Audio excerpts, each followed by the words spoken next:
নবম দশম শ্রেণীর পদার্থবিজ্ঞানের কাজ ক্ষমতা শক্তি চ্যাপ্টারে আজকে আমরা 3 নম্বর পার্টে নিক্ষিপ্ত বস্তুর ক্ষেত্রে শক্তি সংরক্ষণ নীতি মেনে চলে কিনা আমরা একটা ম্যাথ সলিউশন করব। ওকে, প্রথমত একটা প্রশ্ন দেওয়া আছে, 250 গ্রাম বলের একটি বস্তুকে 49 মিটার পার সেকেন্ড থেকে খাড়া উপর দিকে নিক্ষেপ করা হলো। আমি একটা বস্তুকে 49 মিটার পার সেকেন্ড থেকে কি করলাম, ঢিল ছুড়লাম, উপর দিকে ঢিল মারলাম। ওকে, প্রথম প্রশ্নটা হচ্ছে ভূপৃষ্ঠ থেকে কত উচ্চতায়, ভূপৃষ্ঠ থেকে কত উচ্চতায় বিবর্ষতি গতি শক্তির এক অর্ধেক হবে। আমরা এই ধরনের ম্যাথগুলো সলভ করছিলাম প্রথম পার্টের মধ্যে, অর্থাৎ ওইখানে ছিল পরন্ত বস্তুর ক্ষেত্রে, আর এটা কি নিক্ষিপ্ত বস্তু, একটু ব্যবধান তো অবশ্যই আছে। তাহলে আমরা দেখি, আমরা লিখবো দড়ি ভূপৃষ্ঠ থেকে x মিটার উচ্চতায় বিভব শক্তি গতি শক্তি কি হবে, অর্ধেক হবে। তাহলে আমি চিত্রটা অবশ্যই অঙ্কন করতে হবে। এখানে ধরে নিলাম ভূপৃষ্ঠ থেকে x মিটার উচ্চতায়, x মিটার উচ্চতায় কি হবে, বিভব শক্তি মানে ইপি সমান সমান গতি শক্তি মানে ইকে এর 1/3 হবে, এই কন্ডিশনটা মানবে। তাহলে তত্ত্বগুলা কি কি আছে, আদিবেগ দেওয়া আছে 49 মিটার পার সেকেন্ড এবং জি এর মান দেওয়া আছে অভিকর্ষ ত্বরণ 9.8 মিটার পার সেকেন্ড স্কয়ার। ভর দেওয়া আছে বস্তুর ভর 250 গ্রাম সমান সমান কত 0.25 কেজি। এই তত্ত্বগুলো আমার এখানে দেওয়া আছে। তাহলে ধরি ভূপৃষ্ঠ থেকে x মিটার উচ্চতায় বিভব শক্তি গতি শক্তি অর্ধেক হবে। তাহলে শর্ত মতে এই যে বিভব শক্তি ইপি সমান সমান গতি শক্তি ইকে এর কত 1/3 এক অর্ধেক, বিভব শক্তি গতি শক্তি কি অর্ধেক হবে। তাহলে বিভব শক্তি সমান আমরা ফর্মুলা লিখতে পারি, যেহেতু বিভব শক্তি নিচ থেকে উপর হিসাব করতে হয়, তাহলে এখানে কতটুকু উচ্চতায় x metre M G X is equal to half E K সমান ফর্মুলা কি হাফ এম, মানে বি এর জায়গায় কি হবে ইউ স্কয়ার, যেহেতু আমার এখানে সরি হাফ ইন্টু ইকে সমান কত half M B square, half M B square, আমি এখানে বি স্কয়ার লিখলাম। একটা বস্তুকে যত বেগেই নিক্ষেপ করে না কেন, সে যত উপরে উঠবে তার বেগ কমতে থাকবে, বেগ কমতে কমতে কমতে কমতে এক সময় যখন শূন্য হয়ে যাবে বেগের পরিমাণটা, তখন সেই বস্তুটা আবার নিচে দিকে কি পড়তে শুরু করবে। তাহলে x মিটার উচ্চতায় কি বেগ ভিন্ন হবে, নিক্ষেপের মুহূর্তে যত বেগ ছিল কত ছিল 49 মিটার পার সেকেন্ড, তাহলে x মিটার উচ্চতায় কি বেগ কমে যাবে, মানে কতটুকু হবে সেটা কিন্তু আমরা জানি না। তাহলে আমরা এই মানটা বের করতে পারি, mgx half into half M B স্কয়ারের পরিবর্তে আমরা কি লিখতে পারি ইউ স্কয়ার মাইনাস 2জি এক্স। কেন এটা, কারণ আমরা এই ফর্মুলাটা জানি যে বি স্কয়ার সমান সূত্র লিখে ইউ স্কয়ার মাইনাস 2gh, অর্থাৎ নিক্ষেপের ক্ষেত্রে অভিকর্ষ ত্বরণের সূত্র কি হবে নেগেটিভ হবে, ইউ স্কয়ার মাইনাস কত 2g, পরন্ত বস্তুর ক্ষেত্রে পরন্ত বস্তুর ক্ষেত্রে কি হবে ইউ স্কয়ার প্লাস 2gh। তাহলে এখানে h বলতে কাকে বোঝানো হয়েছে, কত মিটার উচ্চতায় x মিটার উচ্চতায় নিক্ষেপের ক্ষেত্রে, এই জন্য আমি ইউ স্কয়ার মাইনাস 2gx লিখলাম। ওকে, এই পক্ষের m আর এই পক্ষের m কাটা যায়, থাকে কত g gx। আমি যদি মান বসাই দিই gx এর মান g মান কত 9.8x, আমি কিন্তু m আর m বাদ দিলাম, থাকে কি 1/4, এই 2 আর 2 গুণ করলে কত 1/4 ইন্টু m তো চলে গেছে U square minus 2gx, second bracket দিয়ে ইউ স্কয়ার বলতে কত 49 whole square minus 2 into G এর মান 9.8 ইন্টু কত x। তাহলে এই 4 এর সাথে যদি আমরা এটা গুণ দিই আর গুণন করি, 4টা কিন্তু নিচে, এই সংখ্যাগুলোর নিচে কিন্তু 4, আর গুণ করলে কত 4 9 36 4 8 32 39.2x ইজ ইকুয়াল টু, তারপর থাকে 49 হোল স্কয়ার মাইনাস এটার সাথে গুণ দিলে কত আসে 19.6x। ওকে, তাহলে এই মানটা যদি আমরা এই পাশে নিয়ে আসি মাইনাস 19.6x আর এটা কত প্লাস 39.2x, যোগ করলে কত আসবে, আমরা যদি এটার যোগ করি তাহলে এই মানটা আসবে 58.5 58.8 58.8 x is equal two 49 K square করলে 2401। এখন যদি আমরা এই মানটাকে এটা দ্বারা ভাগ করি তাহলে কত হবে? x is equal to 40.83 meter. এটাই হলো আমাদের আনসার। ভূপৃষ্ঠ থেকে 40.83 মিটার উচ্চতায় কি হবে? বিভব শক্তি গতি শক্তি কি হবে? অর্ধেক হবে। এটা হলো আমাদের অ্যান্সার। এখন এই প্রশ্নের ক্ষেত্রে যদি অন্যান্য কথাগুলো লিখে, যেমন হইতে পারে বিভব শক্তি গতি শক্তির সমান হবে, 1/3 হবে, 1/5 হবে, 1/7 হবে, হ্যাঁ, তাহলে আমরা কিন্তু এই প্যাটার্নেই অঙ্কগুলো সলভ করবো। জাস্ট খালি এখানে এই যে হাফের জায়গায় 1/3 হবে, এটা জায়গায় আমরা কি চেঞ্জ করবো?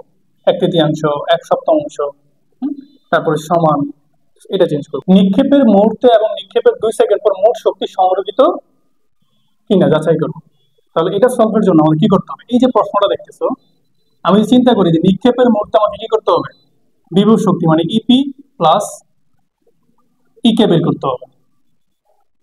ইকে নিক্ষেপের 2 সেকেন্ড পর, আমি ধরে নিলাম নিক্ষেপের 2 সেকেন্ড পর বস্তুটা এতটুকু উচ্চতায় উঠলো, এখানে এই উচ্চতায় আমাকে কি করতে হবে? ইপি বের করতে হবে প্লাস কি ইকে বের করতে হবে। অবশ্যই এই দুইটার মান যোগফল এবং এই দুইটার যোগফল কি সমান আসে কিনা আমরা যাচাই করব। তাহলে প্রথমত এর 2 নম্বরের ক্ষেত্রে আমরা লিখতে পারি নিক্ষেপের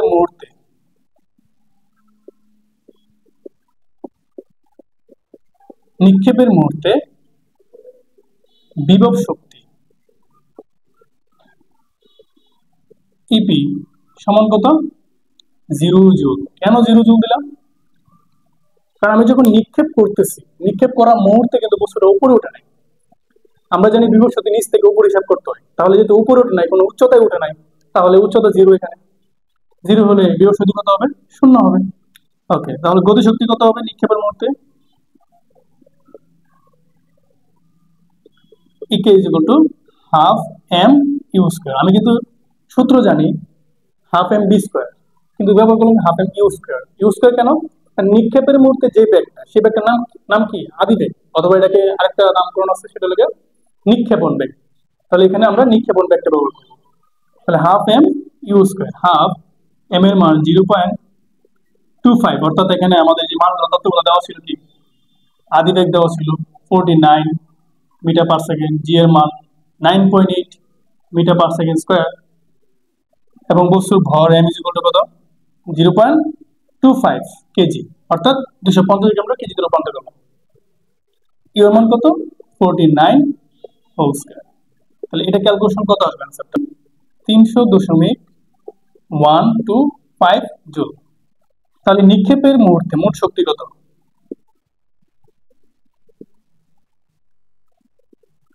0 প্লাস কত? 300.125 সমান সমান কত? 300.125 জুল। এটি হলো আমার নিক্ষেপের মুহূর্তে মোট শক্তি।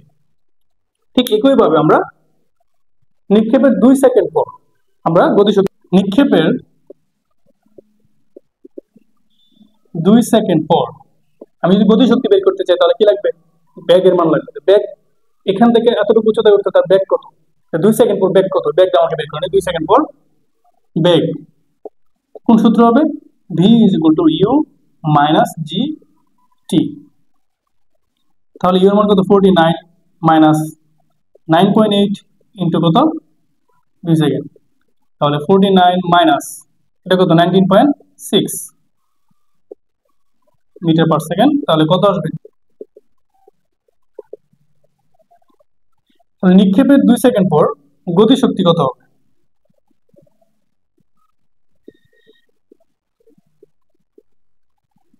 গতি শক্তি E K is equal to half M B square.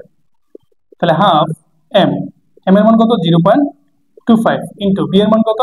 29.4 whole square. এটা ক্যালকুলেট 108.045 এত জুল। নিক্ষেপের 2 সেকেন্ড পর উচ্চতা কতটুকু উচ্চতায় উঠবে? নিক্ষেপের 2 সেকেন্ড পর উচ্চতা H is equal to UT minus কত হাফ জি টি স্কোয়ার। তাহলে ইউ এর মান কত 49 ইন্টু টি এর মান 2 মাইনাস হাফ ইন্টু জি এর মান 9.8 ইন্টু টি এর মান 2 স্কোয়ার। এটা 98, এটাকে এটা ভাগ করলে কত আসবে 19.6, বিয়োগ করলে কত আসবে 78.4 মিটার। এটা হলো আমার 2 সেকেন্ড পর উচ্চতা। তাহলে উচ্চতা যেহেতু পেয়ে গেলাম, তাহলে আমরা বিভব শক্তি বের করতেই পারি। বিভব শক্তি ইকে ইজ ইকুয়াল টু কত এম জি এইচ, এম এর মান 0.25, জি এর মান 9.8, উচ্চতা কত 78.4, ব্র্যাকেটে কত জুল। 192.08 এত জুল। এটা হচ্ছে আমার কি নিক্ষেপের 2 সেকেন্ড পর বিভব শক্তি। তাহলে মোট শক্তি কত হচ্ছে এখানে, মোট শক্তি ই সমান গতিশক্তি ছিল 108.045 যোগ বিভব শক্তি 192.08, অর্থাৎ এটার আনসার হবে 300.125 জুল। তাহলে নিক্ষেপের মুহূর্তে আমরা মোট শক্তি কত পেলাম 300.125, এবং নিক্ষেপের 2 সেকেন্ড পর মোট শক্তি কত পেলাম সেম মান পেলাম। অতএব বলতে পারি আমরা নিক্ষেপের মুহূর্তে এবং নিক্ষেপের 2 সেকেন্ড পর মোট শক্তির পরিমাণ কি সংরক্ষিত।